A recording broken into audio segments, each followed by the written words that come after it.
मेरे प्रिय छात्र छात्राओं, आज हम कक्षा 9th में सामाजिक विज्ञान विषय में संविधान निर्माण के प्रश्न उत्तर आपको विस्तार से अध्ययन करवा रहे हैं।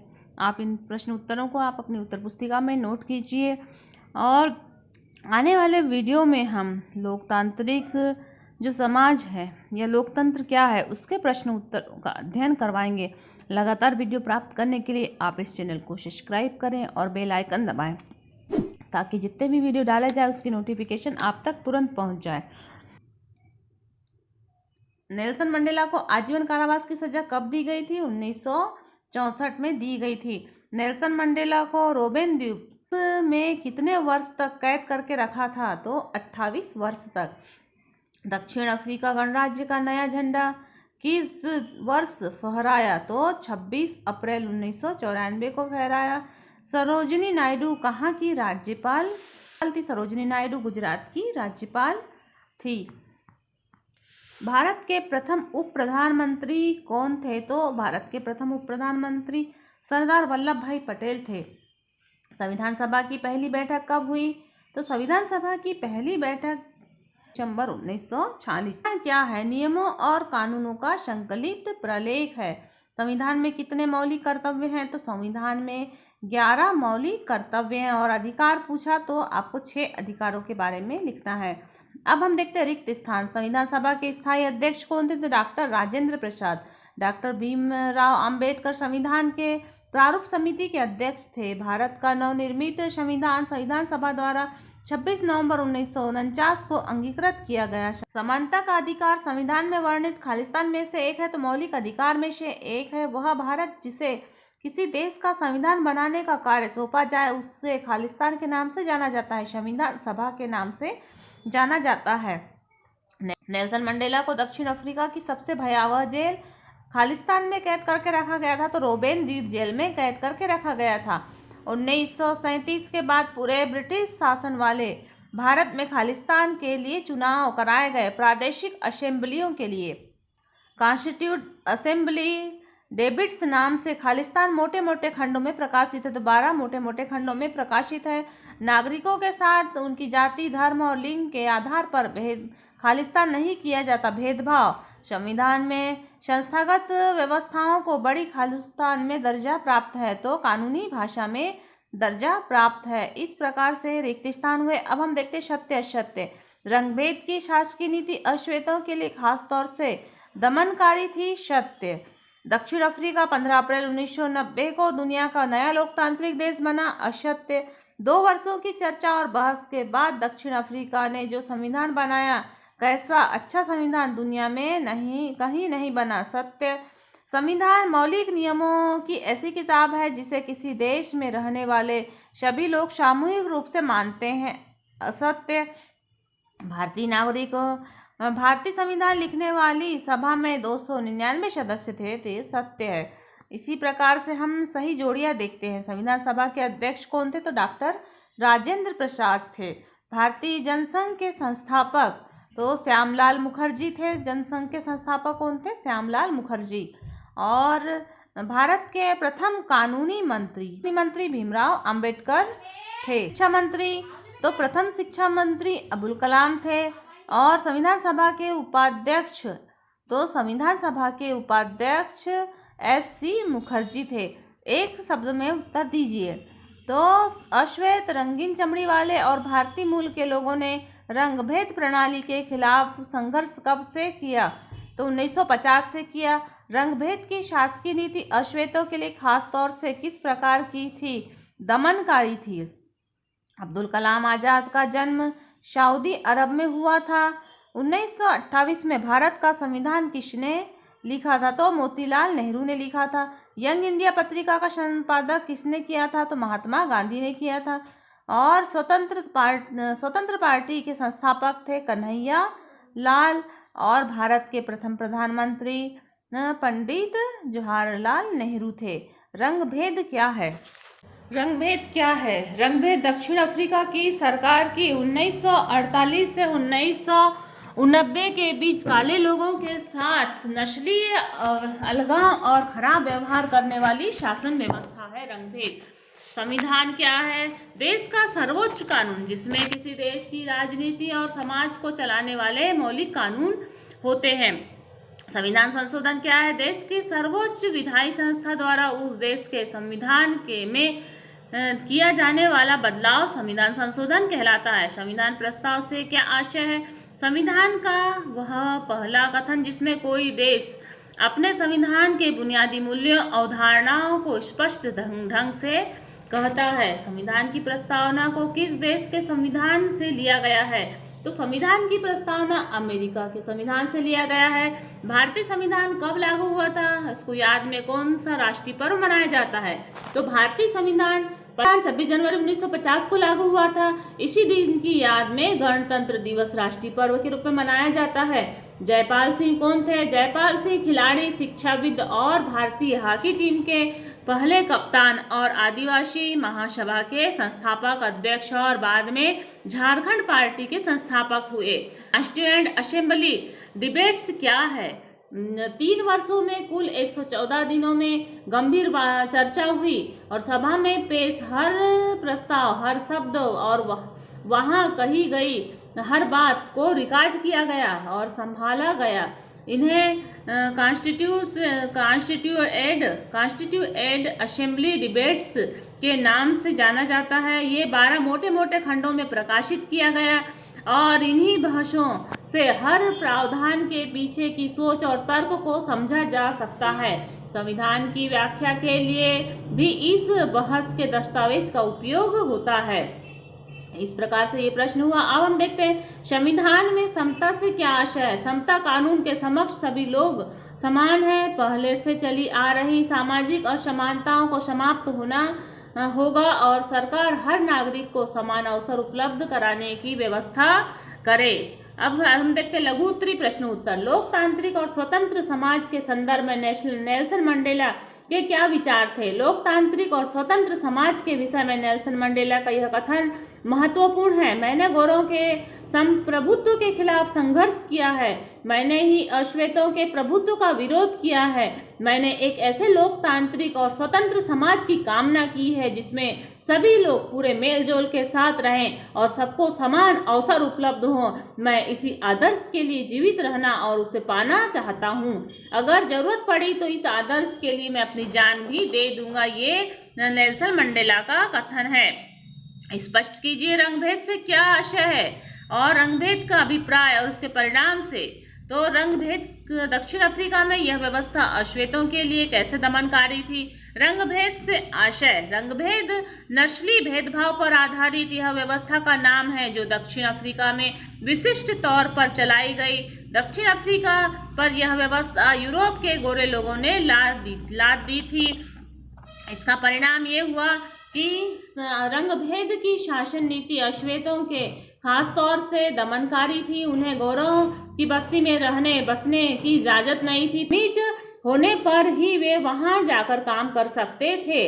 रेलगाड़ी, बस, टैक्सी, होटल, अस्पताल, स्कूल और कॉलेज, पुस्तकालय, सिनेमाघर, थिएटर, समुद्र तट और तरणताल और सार्वजनिक शौचालयों तक में गोरे और कालों के लिए एकदम अलग अलग इंतजाम थे। इसे पृथक्करण या अलग अलग करने की व्यवस्था कहा जाता है। काले लोग गोरे के लिए आरक्षित जगह तो क्या उनके गिरजाघर तक में नहीं जा सकते थे। अश्वेतों को संगठन बनाने और भेदभावपूर्ण व्यवहार का विरोध करने का भी अधिकार नहीं था।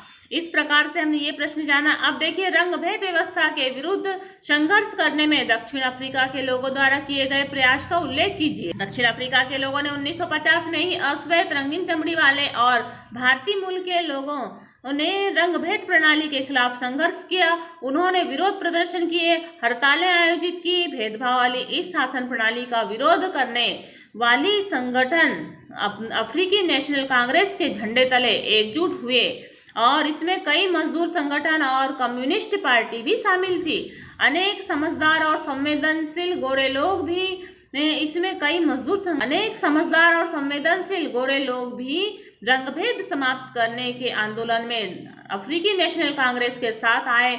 उन्होंने इस संघर्ष में प्रमुख भूमिका निभाई। संविधान का क्या महत्व है लिखिए। संविधान का महत्व। किसी देश का संविधान उस राष्ट्र की राजनीति व्यवस्था का बुनियादी ढांचा निर्धारित करता है। संविधान में शासन के सभी अंग, व्यवस्थापिका, कार्यपालिका, न्यायपालिका की रचना, शक्ति, कार्य और दायित्व का उल्लेख होता है। संविधान शासन के अंगों और नागरिकों के मध्य संबंधों को भी विनियमित करता है। संविधान देश के आदर्शों को भी प्रकट करता है। संविधान जनता की सामाजिक, राजनैतिक और आर्थिक प्रकृति, आस्था और आकांक्षाओं पर आधारित होता है। अब हम देखते हैं संविधान सभा का परिचय। वह सभा जिसे किसी देश का संविधान बनाने का कार्य सौंपा जाता है उसे संविधान सभा के नाम से संबोधित किया जाता है। भारत का संविधान एक संविधान सभा द्वारा निर्मित किया गया है। संविधान सभा का गठन ब्रिटिश शासन तथा भारतीय स्वतंत्रता आंदोलन के नेतृत्वकर्ताओं के मध्य परस्पर सहमति के लिए किया गया। संविधान सभा की पहली बैठक 9 दिसंबर 1946 को हुई। इसमें डॉक्टर सच्चिदानंद सिन्हा को संविधान सभा का अस्थायी अध्यक्ष चुना गया। संविधान सभा की दूसरी बैठक 11 दिसंबर 1946 को हुई, जिसमें डॉक्टर राजेंद्र प्रसाद को स्थायी अध्यक्ष चुना गया। संविधान सभा को 2 वर्ष 11 माह 18 दिन की कार्यावधि में कुल 11 अधिवेशनों में 166 बैठकें हुई। संविधान सभा की प्रस्तावना का क्या महत्व है, देखिए। संविधान की प्रस्तावना में संविधान निर्माताओं ने संविधान निर्माण के लक्ष्य, मूल्य और विचारों का समावेश किया है। इसे संविधान की आत्मा या कुंजी भी कहा जाता है। प्रस्तावना संविधान निर्माताओं की मनोभावना एवं संकल्प का प्रतीक है। प्रस्तावना के आरंभिक शब्दों में ही यह भाव निहित है कि संविधान का निर्माण जनता की इच्छा से ही हुआ है और अंतिम सत्ता जनता में निहित है। प्रस्तावना में संविधान सभा के इस संकल्प की घोषणा है कि भारत संपूर्ण प्रभुत्व संपन्न गणराज्य होगा और सन 1976 में 42वें संविधान संशोधन द्वारा भारत को समाजवादी और पंथ निरपेक्ष राज्य घोषित किया जाएगा। देश की एकता और अखंडता की रक्षा करना केवल राज्य का ही नहीं वरन प्रत्येक नागरिक का कर्तव्य है। समाजवादी और पंथ निरपेक्ष से आशय। समाजवादी राज्य से आशय है कि भारतीय व्यवस्था समाज के सामाजिक ढांचे पर आधारित होती है। प्रत्येक भारतीय की न्यूनतम आवश्यकताओं की पूर्ति की जाएगी। भारतीय परिस्थितियों के अनुसार समाजवादी को अपनाया जाएगा। पंथ निरपेक्ष से आशय संविधान में पंथ निरपेक्ष राज्य का आदर्श रखा गया है। उनका आशय है राज्य सभी पंथों के समान रूप से रक्षा करेगा, स्वयं किसी भी पंथ को राज्य के धर्म के रूप में नहीं मानेगा। सरकार द्वारा नागरिकों के मध्य पंथ के आधार पर भेदभाव नहीं किया जाएगा। प्रत्येक व्यक्ति को अपने विश्वास, धर्म और उपासना की स्वतंत्रता है। अगला प्रश्न है संविधान की अवधारणा और आवश्यकता को स्पष्ट कीजिए। संविधान की अवधारणा और आवश्यकता। शासन व्यवस्था के सुचारू संचालन हेतु व्यवस्थापिका, कार्यपालिका, न्यायपालिका का गठन और उसके कार्यों और अधिकारों की सीमाओं के निर्धारण के लिए संविधान की आवश्यकता होती है। संविधान के अभाव में शासन का सुचारू रूप से संचालित होना कठिन है और अराजकता की स्थिति निर्मित होने की प्रबल संभावना रहती है। संविधान में नागरिकों के मूल अधिकारों, कर्तव्यों का भी वितरण होता है। संविधान शासन व्यवस्था का आधार है। फिर हम देखते हैं दीर्घ उत्तरी प्रश्न उत्तर। दक्षिण अफ्रीका में के संविधान की प्रमुख विशेषताएं लिखिए। दक्षिण अफ्रीका में 2 वर्षों की चर्चा और बहस के बाद जो संविधान बनाया गया वैसा अच्छा संविधान दुनिया में कहीं नहीं बना है। इस संविधान में नागरिकों के जितने व्यापक अधिकार दिए गए हैं उतने दुनिया के किसी संविधान में नहीं दिए गए। साथ ही उन्होंने यह फैसला भी किया कि मुश्किल मामलों के समाधान की कोशिश में किसी को भी अलग नहीं किया जाएगा और न ही किसी को बुरा या दुष्ट मानकर बर्बाद किया जाएगा। इस बात पर भी सहमति। नेल्सन मंडेला के अनुसार दक्षिण अफ्रीका का संविधान इतिहास और भविष्य दोनों की बातें करता है। एक तरफ तो वह एक पवित्र समझौता है कि दक्षिण अफ्रीका के रूप में हम एक दूसरे से यह वादा करते हैं कि हम अपने रंगभेद, क्रूर और दमनकारी इतिहास को फिर से दोहराने की अनुमति नहीं देंगे। पर बात इतनी ही नहीं है, यह अपने देश को और इसके सभी लोगों द्वारा वास्तविक अर्थों में साझा करने का घोषणा पत्र भी है।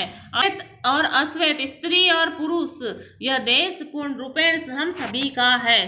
फिर अगला है संविधान क्या है, देश में संविधान की भूमिका को स्पष्ट कीजिए। यह इसे इस तरीके से भी पूछता है कि लोकतंत्र में हमें संविधान की आवश्यकता क्यों है, प्रमुख कारणों को स्पष्ट कीजिए। तो संविधान का अर्थ, संविधान लिखित नियमों की इस प्रकार की किताब है जिसे किसी राष्ट्र में रहने वाले सभी नागरिकों सामूहिक रूप से मानते हैं। संविधान सर्वोच्च कानून है जिससे किसी क्षेत्र में रहने वाले नागरिकों के मध्य के आपसी संबंध तय होने के साथ साथ लोगों और सरकार के बीच संबंध भी तय होते हैं।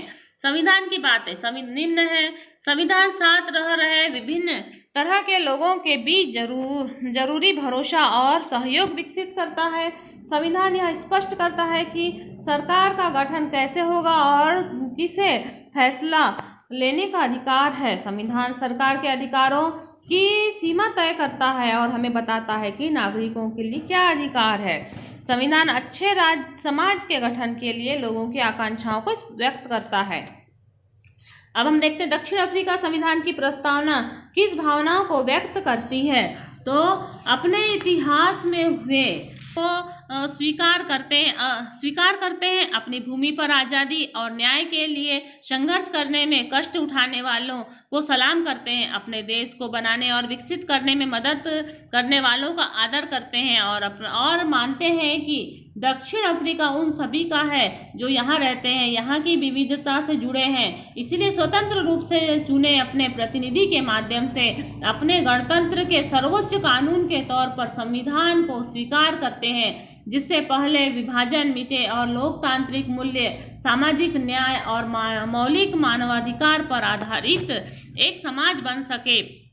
एक ऐसे लोकतांत्रिक और मुक्त समाज की स्थापना हो जिसमें सरकार लोगों की इच्छा के अनुसार बने और चले तथा हर नागरिक को कानून के समान संरक्षण मिले और सभी नागरिकों के जीवन की गुणवत्ता में सुधार हो और हर एक व्यक्ति की संभावनाओं को फलने फूलने की स्वतंत्रता हो और एक संयुक्त और लोकतांत्रिक दक्षिण अफ्रीका का निर्माण हो जो राष्ट्रों के एक संपूर्ण राष्ट्र के तौर पर अपना उचित स्थान प्राप्त करे। ईश्वर हमारे लोगों की रक्षा करे। यह प्रस्तावना दक्षिण अफ्रीका के संविधान की भावना को बहुत खूबसूरती ढंग से व्यक्त करती है। अब हम देखते हैं भारतीय संविधान की विशेषताएं। तो भारत का संविधान लिखित और निर्मित संविधान है। भारत का संविधान, इसमें ब्रिटेन की भांति अलिखित नहीं है। संपूर्ण प्रभुत्व संपन्न गणराज्य। संपूर्ण प्रभुत्व संपन्न का अर्थ है भारत अपने आंतरिक और बाह्य मामले में सर्वोच्च शक्ति रखता है। लोकतंत्रात्मक का आशय है भारत में राज सत्ता का स्रोत जनता है। भारत गणराज्य भी है क्योंकि राज्य का प्रधान जनता के प्रतिनिधि द्वारा निर्वाचित व्यक्ति होता है। संसदीय शासन प्रणाली। भारतीय संविधान में शासन की संसदीय प्रणाली अपनाई गई है और देश का संवैधानिक प्रधान राष्ट्रपति होता है जिसकी वास्तविक शक्ति मंत्रिपरिषद के अधीन होती है और अंशतः लचीला और अंशतः कठोर। भारतीय संविधान न तो पूर्ण रूपेण लचीला है और न ही पूर्ण रूपेण कठोर है, यह अंशतः लचीला और कठोर है। मूल अधिकारों की व्यवस्था। मूल अधिकार नागरिकों के व्यक्तित्व के विकास के लिए अनिवार्य हैं, अतः भारतीय संविधान में नागरिकों के लिए मूल अधिकारों की व्यवस्था की गई है और सरकार इन्हें हस्तक्षेप नहीं करती। संघात्मक शासन व्यवस्था। भारतीय संविधान में प्रथम अनुच्छेद के अनुसार भारत राज्यों का एक संघ है। इस प्रकार भारत में संघात्मक शासन की व्यवस्था की गई है। संविधान ने शासन की शक्ति को एक स्थान पर केंद्रित न कर केंद्र और राज्य सरकारों में विभाजित किया है। स्वतंत्र और निष्पक्ष न्यायपालिका। नागरिकों में मूल अधिकारों की रक्षा और संविधान की व्याख्या करने का अधिकार होने के कारण न्यायपालिका को स्वतंत्र घोषित किया गया है। संविधान न्यायपालिका को न्यायिक पुनर्वालोकन का अधिकार देता है और संविधान द्वारा न्यायपालिका के निष्पक्ष बनाए रखने के लिए समुचित प्रावधान दिए गए हैं। राज्य के नीति निर्देशक तत्व। भारतीय संविधान के चौथे भाग में भारत शासन संचालन के लिए मूलभूत सिद्धांतों का वर्णन किया गया है। इसमें राज्य के नीति निर्धारण करने वाले निर्देशक तत्व रखे गए हैं। फिर आता है सार्वभौमिक वयस्क मताधिकार, इकहरी नागरिकता। ये सारे चीजें हमने आपको बहुत अच्छे से समझा चुके हैं। तो आप इसे अपनी उत्तर पुस्तिका में नोट कर लीजिए। संविधान बनाने वालों ने भारतीय संविधान में संशोधन का प्रस्ताव कैसे रखा है, स्पष्ट कीजिए। संविधान सिर्फ मूल्यों और दर्शन का बयान भर नहीं है, संविधान मूल्यों की संस्थागत रूप देने की कोशिश है, जिसे हर भारत का संविधान कहते हैं, जिसे हम भारत का संविधान कहते हैं। इसका अधिकांश हिस्सा इन्हीं व्यवस्थाओं को तय करने वाला है। यह एक बहुत ही लंबी और विस्तृत दस्तावेज है, इसलिए समय समय पर इसे नया रूप देने के लिए इसमें बदलाव की आवश्यकता होती है। भारतीय संविधान के निर्माताओं को लगा कि उसे लोगों की भावनाओं के अनुरूप चलना चाहिए और समाज में उसे हो रहे बदलावों को से दूर नहीं रहना चाहिए। उन्होंने इसे पवित्र, स्थायी और न बदले जा सकने वाला कानून के रूप में नहीं देखा था, इसलिए उन्होंने बदलावों को समय समय पर शामिल करने का भी प्रावधान रखा। इन बदलावों को संविधान संशोधन कहा जाता है। इस प्रकार से हमने यह संपूर्ण संविधान, जो संविधान निर्माण वाला अध्याय है, इसका